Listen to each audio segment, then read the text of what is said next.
Welcome to all students. हम पढ़ रहे थे क्लास 9th के साइंस का चैप्टर 4 परमाणु की संरचना, जिसका ये पार्ट 2 होने वाला है। पार्ट 2 में हमने रदरफोर्ड के परमाणु मॉडल तक पढ़ा था। इसमें हम आगे शुरू करेंगे बोर के परमाणु मॉडल से।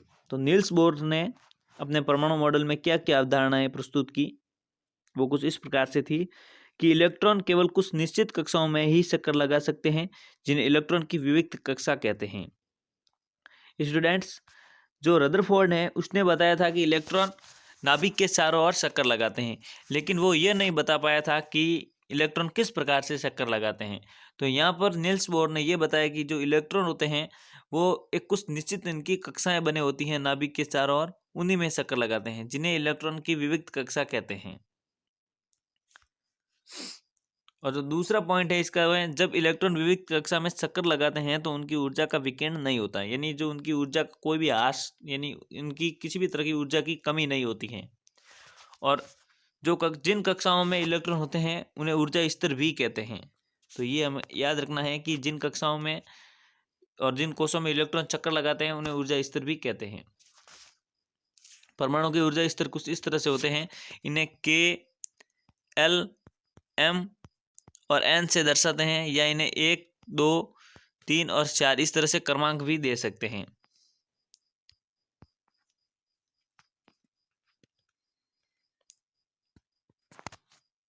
ये आप देख सकते हैं, एक डायग्राम बना हुआ है जिसमें ये नाभिक है और इसकी कुछ कक्षाओं को इस तरह से दिखाया गया है।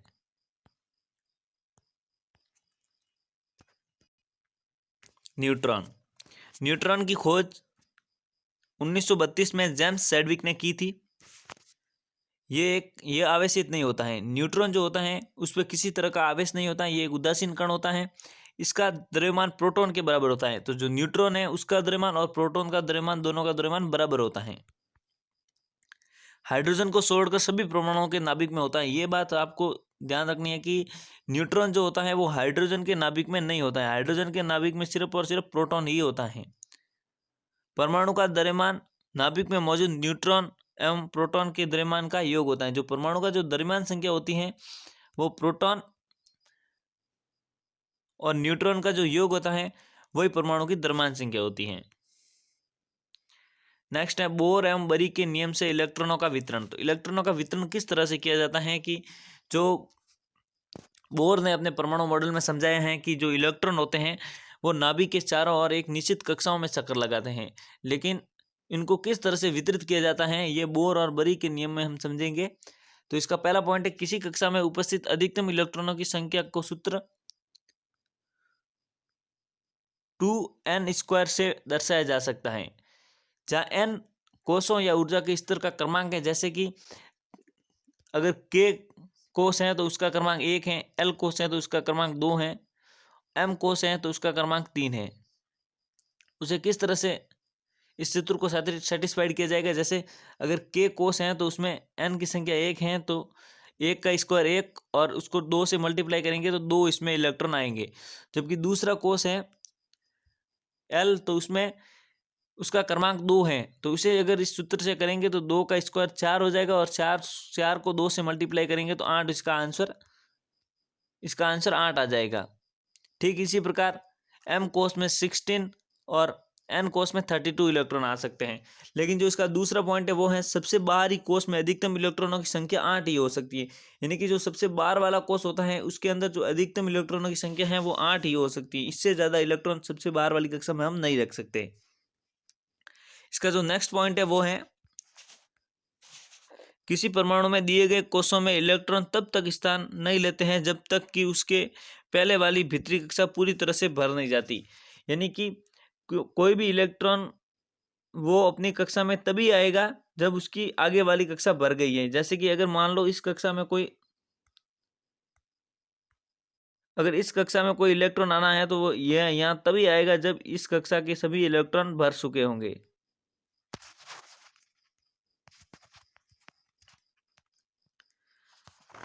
नेक्स्ट, ये पहले 18 तत्व हैं, उनकी परमाणु संरचना यहाँ दी गई। ये हाइड्रोजन की है, इसमें एक इलेक्ट्रॉन होता है जो कि इस तरह से दर्शाया गया है। ये हीलियम है, हीलियम में 2 इलेक्ट्रॉन होते हैं इस तरह से, लिथियम में 3, बेरिलियम में 4, इस तरह से ये ऑर्गन तक दिखाए गए हैं।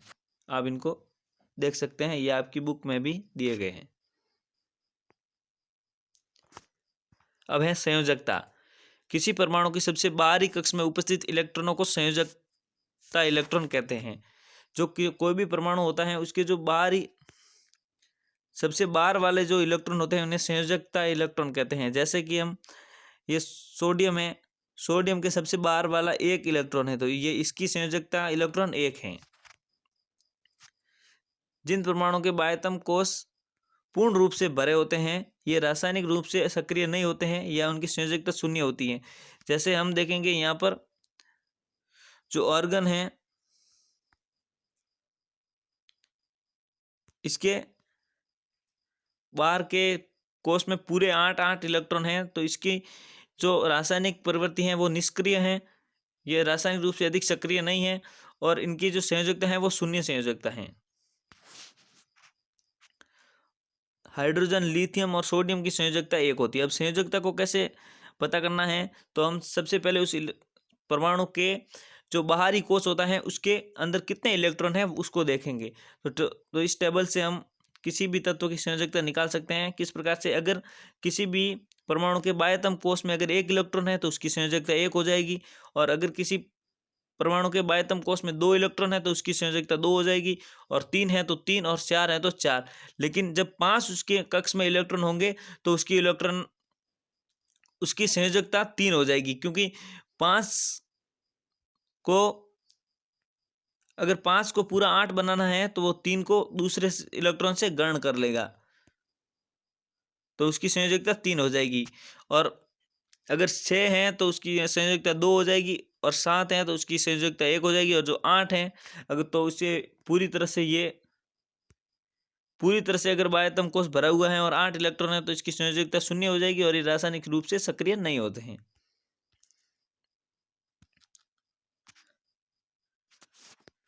नेक्स्ट पॉइंट, प्रत्येक परमाणु की एक निश्चित संयोजन क्षमता होती है जिसे संयोजकता कहते हैं। यही इसकी संयोजन क्षमता है कि ये कितने इलेक्ट्रॉनों का आदान प्रदान कर सकते हैं। जैसे ये 1 इलेक्ट्रॉन को दे सकता है, ये 2 को दे सकता है, ये 3 को दे सकता है, ये 4 को दे भी सकता है और 4 को नहीं भी दे सकता है, यानी 4 को दे भी सकता है और 4 ले भी सकता है।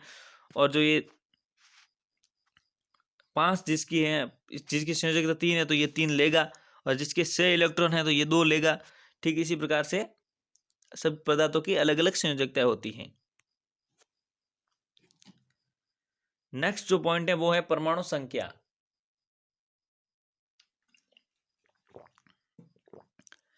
एक परमाणु के नाभिक में उपस्थित प्रोटॉनों की कुल संख्या को परमाणु संख्या कहते हैं।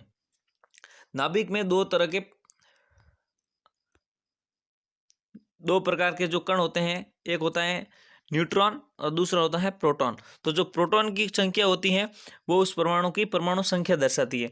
जैसे हाइड्रोजन के अंदर उसकी परमाणु की संख्या 1 है, तो उसके अंदर प्रोटॉन की संख्या भी 1 है। तो और कार्बन के अंदर उसके प्रोटॉनों की संख्या 6 है, तो इसकी परमाणु संख्या भी 6 है।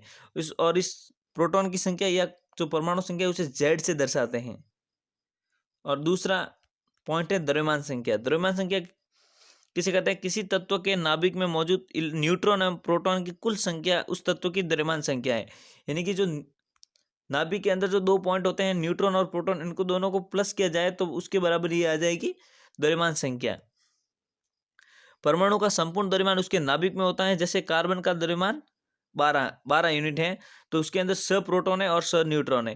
यानी कि जो परमाणु का जो संपूर्ण द्रव्यमान होता है उसके नाभिक में होता है। क्यों नाभिक में क्यों होता है, क्योंकि जो प्रोटॉन और न्यूट्रॉन होते हैं वही उसकी द्रव्यमान को निश्चित करते हैं, और न्यूट्रॉन और प्रोटॉन जो होते हैं वो भी नाभिक में ही होते हैं। ठीक इसी प्रकार जो एल्यूमिनियम है उसका परमाणु द्रव्यमान 27 यूनिट है, उसके अंदर 13 प्रोटॉन है और 14 न्यूट्रॉन है, और उसकी परमाणु संख्या क्या हो जाएगी, 13 हो जाएगी। क्योंकि परमाणु संख्या को कौन निश्चित करता है, प्रोटॉन, और जो द्रव्यमान संख्या को कौन निश्चित करता है, प्रोटॉन और न्यूट्रॉन दोनों।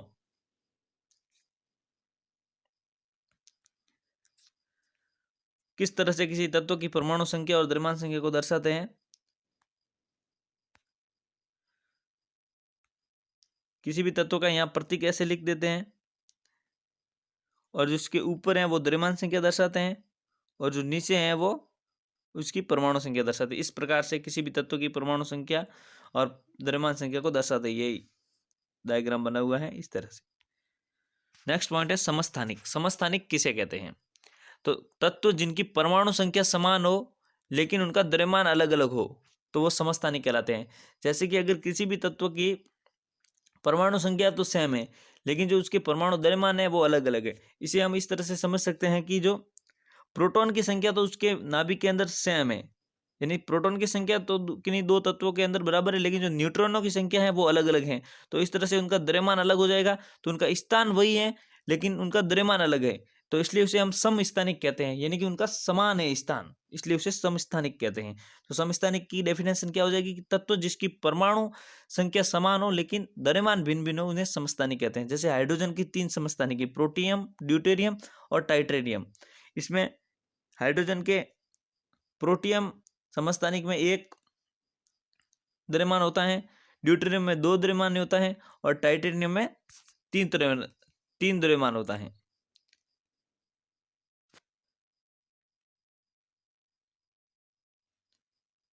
और समस्थानिक की एक और विशेषता होती है कि समस्थानिकों के रासायनिक गुण समान होते हैं लेकिन भौतिक गुण भिन्न होते हैं। यानी समस्थानिक जो होते हैं उनकी केमिकल प्रॉपर्टी तो एक जैसी होती है लेकिन जो फिजिकल प्रॉपर्टी होती है वो भिन्न भिन्न होती है।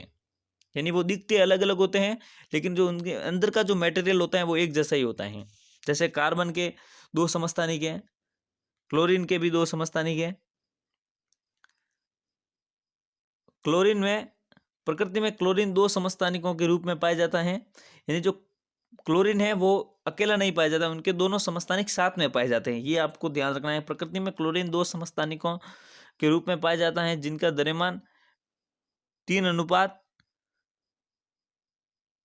द्रव्यमान 35 यूनिट और 37 यूनिट है, जो 3:1 के अनुपात में पाए जाते हैं। तो इनका जो औसत द्रव्यमान है वो 35.5 यूनिट लिखा जाता है। अब समस्थानिकों का उपयोग कहाँ कहाँ होता है? तो यूरेनियम के एक समस्थानिक का प्रयोग परमाणु भट्टी में ईंधन के रूप में किया जाता है। यानी जो न्यूक्लियर पावर प्लांट होते हैं वहाँ पर लाइट वगैरह उत्पन्न करने के लिए यूरेनियम के समस्थानिकों का उपयोग किया जाता है। कैंसर के उपचार में कोबाल्ट के समस्थानिकों का उपयोग किया जाता है।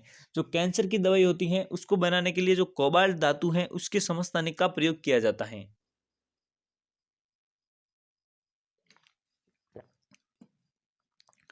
और जो गेंगा रोग के लिए आयोडीन के समस्थानिकों का उपयोग किया जाता है। गेंगा जो गोइटर रोग होता है आयोडीन की कमी से, उसके उपचार के लिए आयोडीन के समस्थानिक का उपयोग किया जाता है।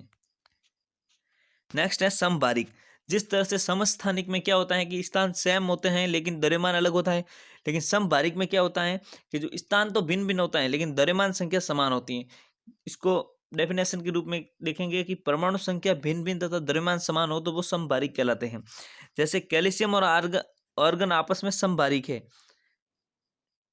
क्योंकि कैल्शियम की जो परमाणु संख्या है वो तो 20 है और जो आर्गन की परमाणु संख्या है वो 18 है, लेकिन इन दोनों का जो द्रव्यमान है वो 40-40 है। तो ये दोनों आपस में समबारिक है। तो आपको याद रखना है कैल्शियम और आर्गन है वो आपस में समबारिक है। Thank you for watching all students. Please subscribe NCERT सीखो।